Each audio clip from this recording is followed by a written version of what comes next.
What's up, guys, and welcome back to another episode of Keeping Up with the Commanders. Today, we have a great episode. It is game week here in the NFL. The games that actually matter start this week. We've got the Washington Commanders up against the Jacksonville Jaguars at FedEx Field. We've got a great episode planned. We got Scott Jackson, a freelance broadcaster and writer. He's going to be coming on a little bit later. But before that, I want to give my thoughts on the game and what I think Washington needs to do here to beat this Jacksonville team, which is pretty young, and coming into it, we're having a very similar situation as the situation we had last year with the season opener when we played Justin Herbert and the Chargers. Both Justin Herbert and Trevor Lawrence at the time, I guess, were entering their second year in the NFL. Justin Herbert, of course, his second year in the NFL last year turned out pretty well. And then now Trevor Lawrence, after him struggling in his rookie season, partly because of his coaching staff, he now has definitely an upgrade at coach, because anyone really would be an upgrade over Urban Meyer and Doug Peterson. So now Trevor Lawrence is looking to improve in his second year and make that second year leap that we've seen quarterbacks in the past like Joe Burrow and Justin Herbert make in the last few seasons. So I think that really we got to limit Trevor Lawrence here if we want to win this game, because last year Justin Herbert, and when we played the Chargers in that season opener, he threw for 337 yards. That's not great. Okay.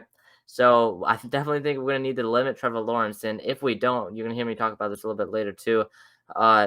It's going to be pretty bad for that coaching staff, especially that defensive coordinator, Jack Del Rio, who's already been struggling throughout the preseason to stop backup offenses and third string offenses. So now with a first string offense that really impressed in the preseason with Trevor Lawrence, Travis Etienne, guys like Evan Ingram, Christian Kirk, if we don't stop them, it's not going to look good for the rest of the season, when we're going to have face guys like the Cowboys offense and the Vikings and the Eagles offenses. So it's just not going to look great if we get off to a bad start here against Jacksonville, because Jacksonville, I'm just going to go out here and say it, they're one of the lesser opponents in terms of skill and in terms of win probability. We probably have a higher chance of being dumb out of a lot of the other teams that we're going to come down to play, even though we have one of the easiest schedules in the NFL.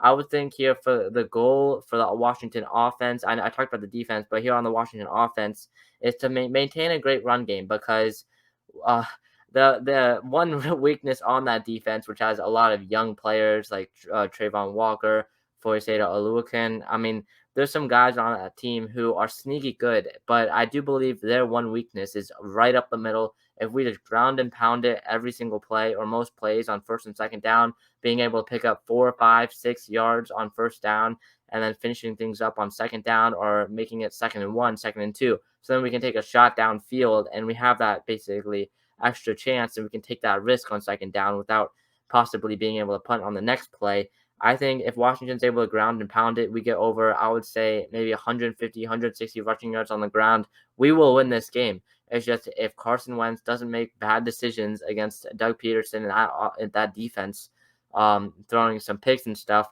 I think the the passing game could really complement the run game if we focus on the run game. I'd like to see us not get behind early, and we stay ahead, or we maintain the pace of the game and the tempo, because if we can get the ball on the ground and we can focus on that run game, the passing game, I think, will definitely improve, because you're going to find holes in that defense with the passing game, as they're going to run commit on some plays. I mean, I think there's definitely a good chance to win if we get over 150, 160, 170 rushing yards on the ground. And speaking of rushing, Antonio Gibson, of course, the horrible stuff that happened to Brian Robinson getting shot, of course, he's probably going to come back, though. It looks like, hopefully, at some point this season, he was put on the NFI list, the non-football injury list. So he's going to be out for the first 4 games of the season. So Antonio Gibson, he's going to be your featured back, and we've seen it in the preseason. He's fumbled. He fumbled quite a lot last year. He fumbled in the preseason. He's fumbled in training camp and in practices. He's going to need to take care of the football, because if he starts his fumbling problem again in week 1, we don't really have a power back after that. We have Jonathan Williams, who made the 53-man roster, and then Jared Patterson, who made the practice squad, I believe. I believe he's going to come back for the practice squad. So besides that, J.D. McKissick, he's more of a passing third down back. If we lose Antonio Gibson, that running back room is looking very, very thin, and that's not great. going back to the defense, I think we definitely need to apply some pressure. It's going to be Brandon Sheriff's return back to Washington. Of course, we lost him in the offseason. We franchise tagged him last year. We couldn't get a long-term deal done with him.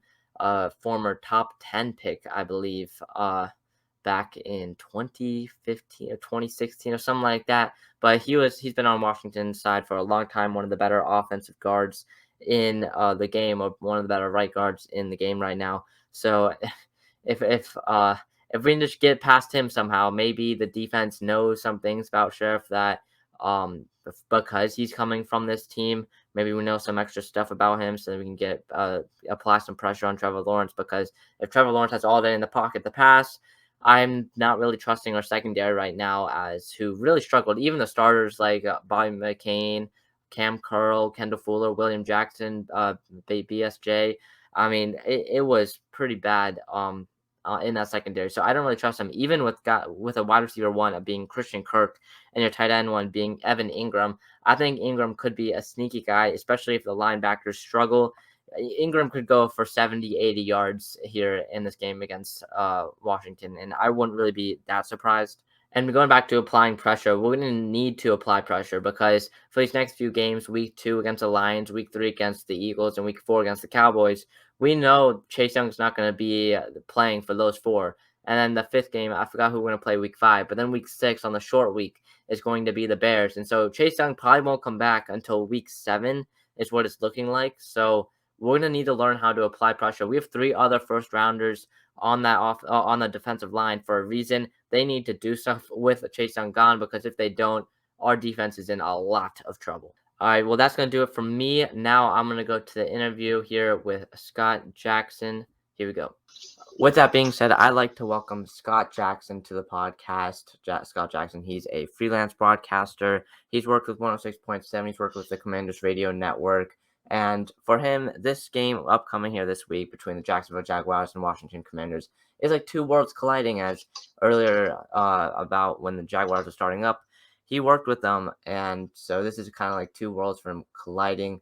I know this game means something to you because, of course, he worked in Jacksonville for quite some time. What is it like starting with a new franchise and the Jaguars, who were just starting up as an NFL team? What was it like reporting on them and basically working with them as they were just first starting up? It was interesting because I had no connection to the city. It was probably the perfect place to go as a young broadcaster to start anew, because it's difficult, especially in the talk sports format, to be places where you don't have a history with the city and with the teams. And, it was a brand new team. So it was literally a year into it. I'm coming in. I came in mid-season. Our station started mid-season. The team was not very good at that time. And then, lo and behold, our station starts going, getting up here, and the team started getting good. So it was really like the perfect timing in terms of a business model for them. One of our news talk station was a flagship, so we also carried the games, did pre and post game shows, and did daily talk shows, and it was very Jaguar centric. So it was great timing. It was a lot of fun. I mean, it's so different down there now. I mean, I think I've been back one time since then. I mean, I have friends that still work in the market, but my oldest son was actually born there, but we literally left like 5 months, 6 months later, or whatever it was. I guess more like 8 months anyway. So, we don't have a real connection to it anymore. And, obviously the team, the franchise is so different. I mean, for a while there, when Tom Coughlin was brought back, I kind of felt a little nostalgia about what they were doing, because, worked when Tom was there. But, now it's such a different group. And, although I think it looks like they could be headed in the right direction, but who knows? I mean, I feel like we've been in these different spots here with the Jags, but certainly after Urban Meyer, I mean, anything's going to be an upgrade, it feels like. Yeah, that was definitely quite an interesting hire and season last year for Jacksonville. But I want to go back to the beginning when things first started. There was a great amount of success in Jacksonville in their first few years as a franchise, with Mark Brunell, Fred Taylor, Jimmy Smith. The Jaguars made the playoffs in 4 out of their first 5 seasons. Who do you think was the biggest reason for the success so early, or what do you think was the biggest reason for success? Well, I mean, you got to give it to Tom Coughlin. I mean, he was not beloved, much like you heard the same stories with the Giants when he first got there. I mean, his way, and I don't know. Well, I do know, because obviously he tried to do it again in Jacksonville and it didn't work, and it rubbed people the wrong way. But I'm not sure it works in today's NFL. but he definitely he had an idea in his head of what a culture was supposed to look like, how it was supposed to be. They were very aggressive in free agency. They were okay at it. I mean, they had some big hits. They also had a lot of misses. But he was the architect of all that. I mean, he was the one who made it all work. He had good staffs, coaching staffs over the years. He always seemed to have good offense coordinators. They seemed to be one of these teams. Mark Riddell missed some games throughout his career there, and usually they won when he missed games. I mean, they were, in the early years at least. I mean, they were good when the backups played. They had an ability to plug and play and be a quality team. I mean, they had a good system in place there, and they had good skilled people. So, I mean, Coughlin, his fingerprints are all over that. I mean, he deserves the majority of success for, whether it's drafting Sonny Vaselli or acquiring Brunell, getting Jimmy Smith, Cardinal, all the guys in expansion draft. And people have to remember, too, I mean, back then when they had that expansion draft for them and the Carolina Panthers, those teams were really set up for success early because they were starting with a blank slate with a salary cap. And by the time the Texans came around, that system was no longer in place for a reason, because they thought, this is way too easy. We made this way too easy to new guys here. We can't have that again. So they tweaked the rules of expansion after that, and the Texans, unfortunately, did not get the benefit of the Jags and the Panthers, who were both in the championship game in year 2 for both of them. Yeah, it was. We've seen it today, or like in the last few seasons as well, with the NHL and the Golden Knights, now the Kraken and stuff. Yeah. I mean, it's hard to start off the franchise, but I mean, the Golden Knights did it one of their first years as well. They made it to the finals. So and then years past, expansion teams just stayed in purgatory forever with these leagues, and I think the NFL is trying to do something different that year with the Jags and the Panthers, and then they realized, no, we made it too easy, and a lot of other teams were not happy about that. So let them have that success that early, or was you could just overspend so much in free agency at that time, because again they had a blank salary cap, So they had to change that with the Texans, and obviously it made it a little bit more challenging for them. But look, they were a good team. They did a nice job. Even and Jack Del Rio was there. They had a couple good years. Yeah. We're competitive. Obviously, they had that 1 year not too long ago where in the playoffs, heck with Blake Bortles got him in the championship game. It was a really good defense that year. Leonard Fournette was good running attack, and a few years later, obviously they're back to picking first overall again. Yep, it's been a crazy last few seasons for Jacksonville. And here, I mean, this upcoming game, you have Trevor Lawrence entering his second year, and also for Washington, it's a new quarterback as well with Carson Wentz. Who do you think will have the biggest performance in this one? Will it be Trevor Lawrence, the second-year player, or will it be Carson Wentz, the veteran?